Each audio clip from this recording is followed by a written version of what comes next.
আসসালামু আলাইকুম প্রিয় শিক্ষার্থীরা, আজকে আমরা এসএসসি ফিজিক্সের এমন একটি ক্লাস দেখব যেটার দ্বারা তোমাদের এমসিকিউ এর ক্ষেত্রে যে মাত্রা নির্ণয় এটা তোমাদের আজকে অনেক সহজ হয়ে যাবে।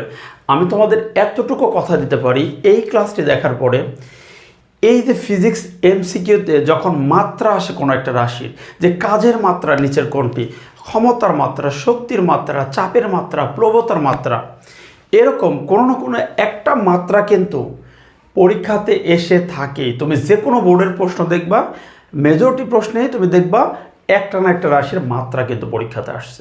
যে কিছু যদি মৌলিক কিছু বিষয় মনে রাখতে পারো তাহলে দেখবা মাত্রা নির্ণয় তুমি নিজে বুঝে বুঝে সব করতে পারবা। ওকে, তাহলে ক্লাসটি দেখতে থাকো। তোমাদের তিনটা রাশির মাত্রা একটু মনে রাখতে হবে, জাস্ট মৌলিক তিনটা রাশি। কি কি? সেটা হলো, দেখো, দৈর্ঘ্যের মাত্রা, দৈর্ঘ্য বা সরণ, যেটা দৈর্ঘ্য বা সরণের যে মাত্রাটা, বা আমরা এটাকে বলতে পারি দূরত্বর যে মাত্রা, ঠিক আছে? এই মাত্রাটা কি? দৈর্ঘ্য, সরণ বা দূরত্ব। এর মাত্রাটা হলো এল। এর মাত্রা কি? এর মাত্রা হলো এল।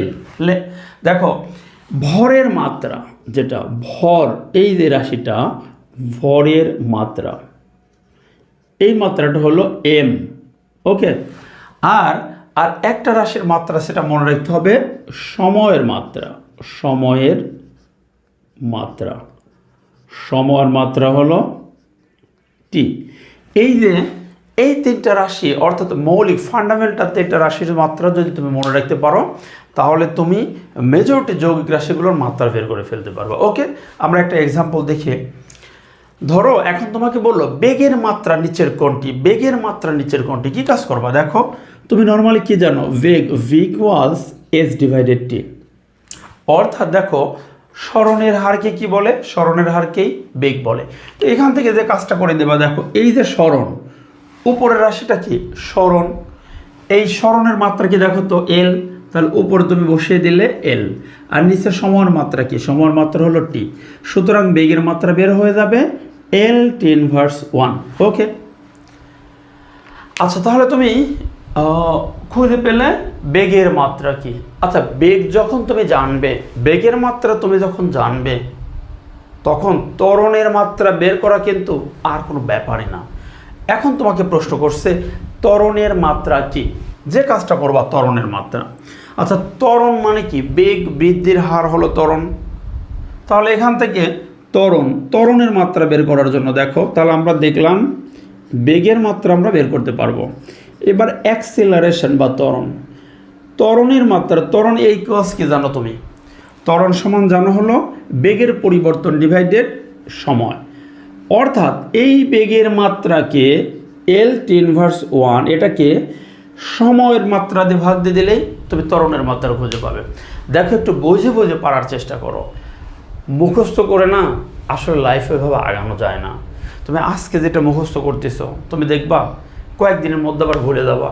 এবং অনেকগুলো মাত্রা এভাবে মুখস্থ করতে গেলে একটার সঙ্গে একটা তোমাকে প্যাচ লাগবে, তুমি পরীক্ষায় ভুল করে আসার সম্ভাবনা থাকবে। সো আমার যেটা পরামর্শ থাকবে, তুমি প্রত্যেকটা মাত্রা বুঝে বুঝে বের করার চেষ্টা করো, রাশি মনে রাখো, সেখান থেকে মাত্রা বের করা শেখো। তাহলে ত্বরণ কি? ত্বরণ হলো বেগ ডিভাইডেড সময়। এই যে বেগের মাত্রাকে সময়ের মাত্রা দিয়ে ভাগ দিয়ে দেবো, ত্বরণ খুঁজে পাবো।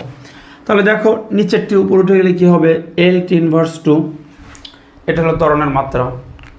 ওকে, আচ্ছা, এরপরে তোমাকে যদি বলে আচ্ছা বেগ খুঁজে পেলে, ত্বরণের মাত্রাও পেলে, আচ্ছা এবার যদি বলে বলের মাত্রা কি, এটা কিন্তু খুব আসে পরীক্ষায়, নিচের কোনটি বলের মাত্রা, কি কাজ করবা বলের মাত্রা চাইলে? তুমি বলের মাত্রা চাইলে যে কাজ করবা, দেখো বল সমান আবার কি? বল আমরা এফ ইকুয়ালস জানি কি, ওই যে একটা নিউটনের সেকেন্ড যে লটা আছে না, এফ ইকুয়ালস এম এ, ওইটা তুমি ইউজ করবা, এফ ইকুয়ালস এম এ। আচ্ছা, অর্থাৎ বল ইকুয়াল তুমি কি পাচ্ছ? ভর গুণন ত্বরণ। অর্থাৎ এক্ষেত্রে দেখো, এই যে ভরের যে মাত্রা, বল মানে কি? ভর ইন্টু ত্বরণ, অর্থাৎ এফ ইকুয়ালস এম এ। ভরের মাত্রা আর ত্বরণের মাত্রাকে গুণ দিয়ে দেবা, তাহলে বলের মাত্রা বের হবে। ভরের মাত্রা কি? ভরের মাত্রা হলো এম, ক্যাপিটাল এম। এই যে ভরের মাত্রা এম, আর ত্বরণের মাত্রা একটু আগেই তো বের করছি, এল টি ইনভার্স 2। তাহলে বলের মাত্রা আসবে কি? M L T inverse 2, M L T inverse 2। Okay, এখন তোমাকে বললো যে আচ্ছা বল তো বের করতে পারছো ভালো, তুমি কাজের মাত্রাটা একটু দেখাও তো। কাজের মাত্রা তাহলে কি করবা? এই দেখো আমি এখানে দেখাচ্ছি কাজের মাত্রা। কাজ, আচ্ছা কাজের ইকুয়েশনটা কে জানো? কাজ হলো বল এবং সরণের গুণফল, অর্থাৎ বস্তুর উপর বল প্রয়োগের ফলে যখন একই দিকে যাচ্ছে, মানে বলের প্রযুক্ত বলের দিকে যদি চলে, তখন কিন্তু বল আর সরণের গুণফলকে আমরা কাজ বলি। ঠিক আছে, তাহলে দেখো কাজ, তখন তুমি কি পাচ্ছ? কাজ মানে কি? বল আর সরণের গুণফল।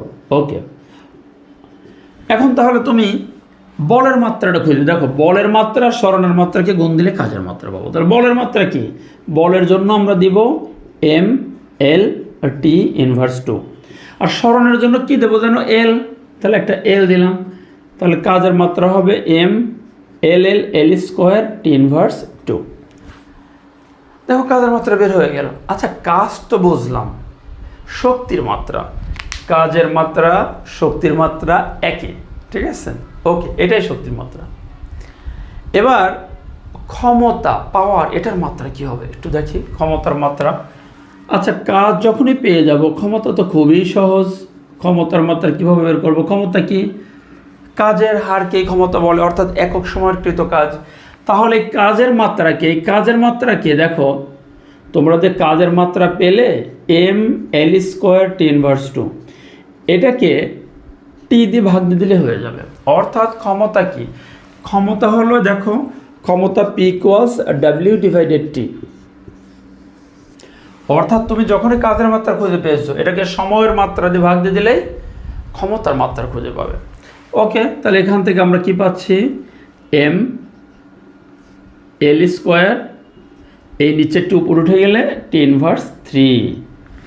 ক্ষমতার মাত্রা হলো M L square T inverse 3।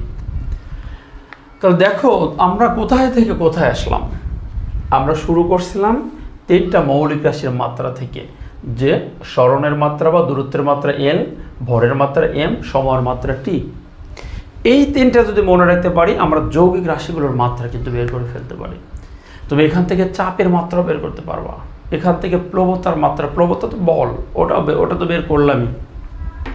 তুমি এরকম আরও অনেকগুলো রাশি কিন্তু মাত্রা বের করতে পারবা।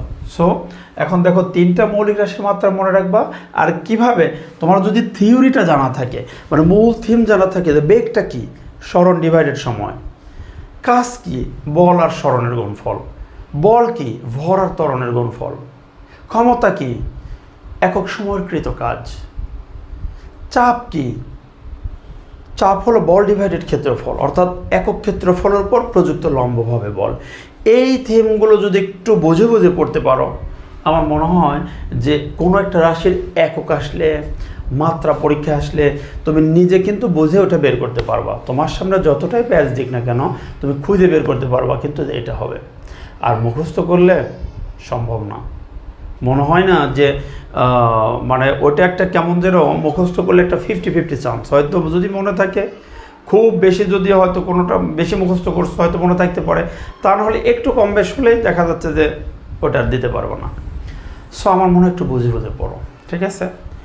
আর যদি তোমাদের কোনো মাত্রা বের করতে প্রবলেম হয়, বা এছাড়া শুধু মাত্রা না, ফিজিক্সের যে কোনো টপিক, যে কোনো জায়গাতে তোমাদের যদি সমস্যা মনে হয়, কোথাও যদি মনে হয় একটু উইকনেস লাগে, কমেন্টে একটু জানাও, ঠিক আছে? আর একটু দেখো তো চাপের মাত্রাটা কি হয়, এটা একটু নিজেরা বের করতে পারো কিনা, ঠিক আছে? তো তোমাদের শুভকামনায় আজকে এখানে সমাপ্ত করছি। আসসালামু আলাইকুম ওয়া রাহমাতুল্লাহি ওয়া বারাকাতুহু।